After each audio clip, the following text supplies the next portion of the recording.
Before we start this video, just wanted to explain that this person has written books about this. It's not just like me sitting there, going through everybody else's videos. This person's done the homework and written books. Anyway, let's continue with the video.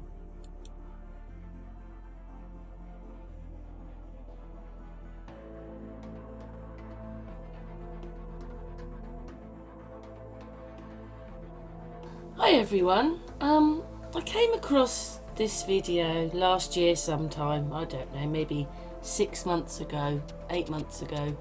Me and Amy watched it because, well, this guy, I can't explain it. He has found a piece of the puzzle, really. He can't maybe sort everything out, but he's going to talk about autism and Asperger's, and I really like the way he's done it and how he's understood. Let's continue with a bit of his video. And I just hope he doesn't mind me copying it to show you, but please go over to his channel, watch the video there, sub to him, and he's obviously got other videos on his channel. But I really like the way he talks, because you might be a bit shocked about what he's going to say. What's the difference between autism and Asperger's? The difference between may be so obvious it's staring us right in the face. If you or someone you know is on the spectrum and you'd like to understand them better, I have an explanation that for now you won't hear about anywhere else. If I'm right, the difference between autism and Asperger's may explain a lot about what causes it, and hopefully one day how we might better work with those who have it.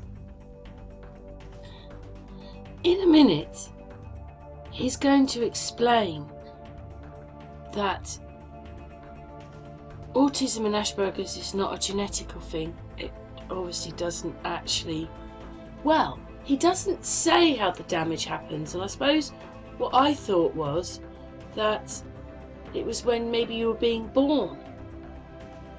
We're going to watch the video, he's going to explain it.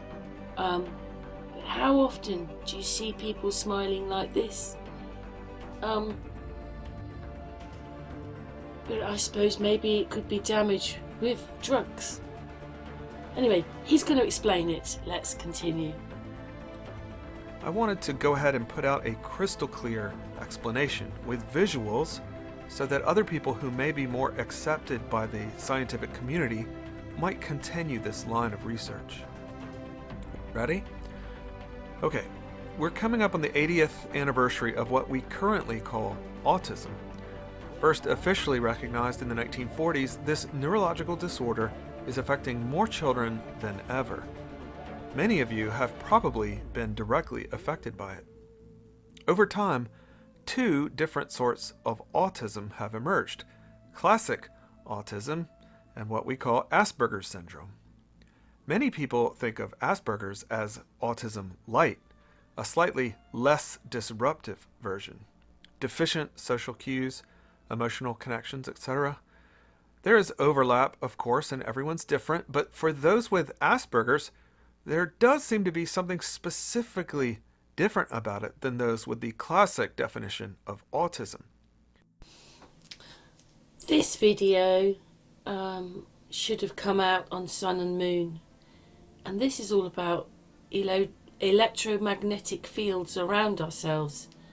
So I think somehow this all ties in with the rest. Anyway, let's continue. I just thought, because after this video I thought of the guy with this video that we're doing now. So it's probably all linked. I think this is because autism isn't genetic. It's the result of a brain injury, more specifically a brain stem injury. Don't go away. Give me 2 minutes and I'll prove it to you. The evidence is so obvious you can literally see it on someone's face. It's staring right at you. The brainstem is the little part of your brain that connects it to your spinal cord. It powers your sense of taste, smell, hearing, your ability to move your eyes and your face, among many other important things. My theory is that autism and the Asperger syndrome are often the result of injury to a particular side of the brainstem. They're asymmetrical. With autism, the left side of the brainstem is affected. With Asperger's, it's the right. That's the difference. Autism is a left side brainstem injury, and Asperger's is a right side issue. In this video, he doesn't actually explain how you get the damage. Is this happening at birth when we're born, or is it something that's being put in us to cause the damage? Because we've had thalidomide children, and now we seem to have a lot of this, unless everybody has always been this way. A spectrum of something. I don't know, it's just very interesting, isn't it, to think that it's not genetic, it might not be what they're injecting, it might be done at birth. But in this, he hasn't got that far. But that's why I suggest you go over to his channel and watch more of his stuff. I think he's so interesting, and I'm so pleased that people like him think about things differently. Because when have you heard someone talking like this about autism? Of course, unless you've seen the video. The left side of your brain is used for rational thought, language processing, science, and math. The right side of your brain is used for abstract thought, creativity, music, the arts, humor. When you have a problem on the left side of your brain, you won't be as good at linear, rational thinking, but you'll often excel in other things, the arts, creative things. If you have a right side problem, as is the case with Asperger's, your brain can be more fully used for scientific and mathematic thought. You will seem extremely smart. Your language processing will be incredible. The reason they call people with Asperger's little professors. But your social skills may suffer. You won't be able to pick up on social cues as well. Humor will be difficult for you. You probably won't be as artistic or creative as you'd like. When you think about all this bit where we might be living in a simulation, what is it doing? Are they trying to change things in us, make us a certain way? What is it they're trying to do? Make like drones, robots nowadays? I don't know. It's just, yeah, I really like what he's saying, and such a good observation about what it is. He's going to show a bit more in a minute, and let's continue with the video. When there's an injury on one side of the brainstem, it appears that the majority of your brain becomes available for the other side to use. So you become really good at one thing, but often not so good at the other. This is why you often see artistic prodigies with autism. Their entire brain is being used for right-brained activity because the left side of the brainstem is not functioning perfectly. They may not make for a good scientist or engineer, but their artistic skills are off the chart. This is often why you will see scientific and mathematic prodigies with Asperger's. They may not get your jokes, but they can perform amazing numerical calculations instantly. Quite incredible that it's always staring you right in your face. You can see it right on people's faces. Remember when I said that one of the things the brainstem does is control your facial muscles? If you have a problem with one side of your brainstem, it might cause one of your eyes to not point where it's supposed to go, or your smile not to be even. With autism, it's a left-sided brainstem issue. That means the left side of your face may show some weakness. Sometimes it's really great when you come across people like him with this explanation. Who else has explained it to you like that? You know, and it's quite incredible, really, that so much is shown. It's almost as if your face has had a slight mini stroke, if you understand what I mean. autism, you will see it. It's obvious. Sometimes they can only smile on the right side because the left is not working, or sometimes their left eye won't point exactly in the right direction. But over and over, you'll see pictures of people with autism, and you'll notice the left side of their face is weaker than the right. If that's correct, then you would expect to see the opposite with people with Asperger's, right? People with Asperger's have right-sided issues, so the right side of their face would show weakness. And incredibly, this is exactly what you see. All these pictures are of people who supposedly have Asperger's diagnosis. Over and over, you can see the weakness on the right side of their face. Sometimes it's their smile. Other times it's their right eye that's not pointed correctly. Either way, it's obvious that people with Asperger's have something going on with the right side of their brain. You can see it on their face. This is why they may be a little bit more socially awkward. This is why they may be really good at math or science, but not get your jokes. Other people who are musically and artistically inclined, like myself, smile like this. We tend to have weakness on the left side of our face, possibly because we have left side brain injury. Now you're probably thinking, he's not diagnosing himself with autism, is he?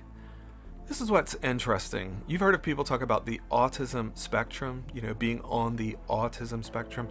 You'll hear people say they're actually autistic because no one believes them. They sense that something's off, but it's not enough to qualify for a diagnosis.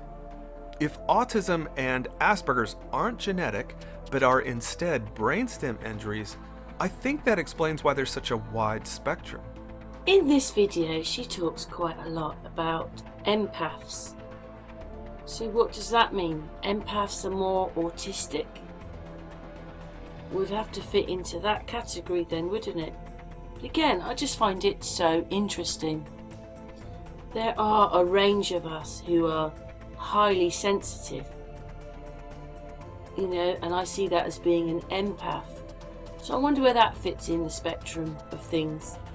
That sounds more like the autistic side to the Asperger's side, but I don't know, I'm just saying. Greta Thunberg, the climate activist, well, I think she's actually stated an Asperger's diagnosis. Right side facial weakness? Check. Just like we would expect. That's the smile of someone with Asperger's. Remember, if you have left side brain issues, your right, creative, artistic side is likely to be much stronger. This is why you'll often see so many artists and comedians with left side weakness. And then on the other side, right, they're saying the right side of the brain is more feminine. So I suppose if you're a very sensitive man, it doesn't really go into today's society where you've got to be arrogant and ignorant most of the time and egotistical. I'm sure that very sensitive men struggle a little bit. But that's saying from the right side of the brain. I just thought I'd add that bit. Another thing that is kind of fascinating, you remember hearing that the left side of your brain controls the right side of your body and vice versa? The right side of your brain controls the left side of your body? Remember that? Well, what's interesting is you can frequently guess whether someone is left-handed or not by looking at their face. If they have left side facial weakness, because of that crossover thing, they are likely to have right-sided body weakness. This means if you see someone with left-sided facial weakness, they will often be left-handed. It's the opposite of what you would think. Left side facial weakness means they'll likely be left-handed. Right-sided facial issues means they'll likely be right-handed. I am left-handed and I smile like this. It seems once you get this stem damage, then specific things are going to happen and it's going to show whether it's left smile or right smile, autistic or Asperger's. Anyway, let's continue. With musicians, actors, and comedians, The right side of their brain works best, and as a result, they're left-handed. Lady Gaga, left side issue perhaps? She's left-handed. Will Ferrell, left-sided facial weakness? Left-handed. Josh Jackson, see how his left eye wanders a bit? Left-handed. Ashley Jenkins, lazy eye on the left side, right brain dominant, and left-handed. Comedians, musicians, so many left-handed, which would indicate right brain dominance. People have always wondered why this is, and I think it explains it. When you yourself look at photographs of people, you actually find that they've all got a stronger and weaker side of their face due to the lines on their faces. You can kind of see why their lips, but Brad Pitt doesn't half look like him, but even the girls. Whichever way, there's a stronger side to the mouth and a weaker side to the mouth, but I just don't understand how Madonna can go through all those changes and yeah, but anyway, even her, or him, whoever, they've got a stronger side and a weaker side to their mouths. It seems like everybody looks like that. He was saying he's going to talk about, or he's just talking about, it's like a 3 or 4 to 1 with women, so 4 men, 1 woman that have these things. But looking at the pictures, I just randomly pick those pictures and I see it's all of them. Daniel Radcliffe, he has the smile of Asperger's, and I've heard him mention how socially awkward he often feels. We'd expect him to be right-handed, and he is. Rupert Grint has the right side weakness smile, and he's right-handed. But Matthew Lewis, who played Neville Longbottom, has the left side weakness smile, and he, like we would expect, is left-handed. To be clear, I'm not diagnosing anyone with anything, but the pattern is obvious. Many with autism smile like this. Many with Asperger's smile like this. Not always, but very often. Autism appears to be issues with the left side of your brain. Asperger's appears to be issues with the right. You can see it in their behaviors and proficiencies. You can often see it on their face. One more thing, in case you're still doubting my theory. If you don't know this already, autism and Asperger's are far more prevalent in boys, 3 or 4 to 1. Obviously, he's written books and he's obviously going to explain a lot more on his channel. But I really like the way that he explains this. And when you go out now, you'll suddenly realise people are smiling to the left or to the right. You'll see it. That's quite crazy, isn't it? But, you know, both sides of our face aren't exactly the same either. But the information that he's given, it's just brilliant, because it kind of all ties in, doesn't it? Anyway, let's continue. If you look around and start seeing crooked smiles or misaligned eyes, you will immediately notice something. It's mostly males. There are very few girls with crooked smiles. In fact, there are about 3 or 4 males with crooked smiles for every 1 female. Don't trust me, look for it, count them yourself. You'll see that I'm right. Why is that? Why is the ratio of crooked smiles and misaligned eyes by gender the same as it is with autism? The spectrum is much wider than we realize. That's why. Some people get a tiny amount of damage that doesn't cause language issues or sensory processing disorders or intestinal issues. Unfortunately, others do. If this is happening more in men than women, why do the women have it as well? Let's continue. One last thing I almost forgot about, actually. Autism versus Asperger's. Remember, this is autism, left side brain injury, and this is Asperger's, right side brain injury. Did you know there are about 8 or 9 cases of autism for every 1 or 2 cases of Asperger's? And as you start to notice crooked faces, you'll notice a pattern. Most smiles are crooked like this, left side weakness. In fact, about 8 or 9 are right side high, left side low. The other 1 or 2 are the opposite, left side high, right side low. The same ratio as autism to Asperger's. Don't believe me? Look for yourself. Catalog them.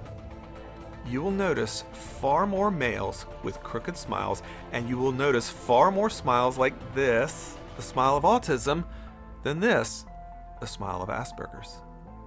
The ratio of males to females and autism to Asperger's is the same, even just by looking at people's faces. Amazing. Here are a couple, well, one of his books. There you go, Man-Made Disease Explained. Incredible. Really like what he says. It's kind of obvious, isn't it, once you realise. And, you know, all that money they've spent on hospitals and everything like that, and all these cures, and this person has found a different way of explaining it. I don't think it would have cost him as much as the hospitals are charging. So I really like the way he explains it, and he'll finish the video off. It's a fascinating subject, and I'm only touching the surface of it, but I cover it completely in a book I wrote called Crooked, Man-Made Disease Explained. It covers this and many other autoimmune issues and how many of them tie together. Obviously, there are other things at play, gut issues, sensory processing, etc., that I haven't talked about in this short video, but regardless, I hope this might help you understand what's going on with you or someone you love. I have several other books that tell the true stories about polio and autism, and trust me, they're probably not what you've been told. The truth is much different than you hear on television. The books are available on Amazon currently and through my personal website at forrestmaready.com. I hope they may give you some insight into understanding things a bit better. Thank you for listening.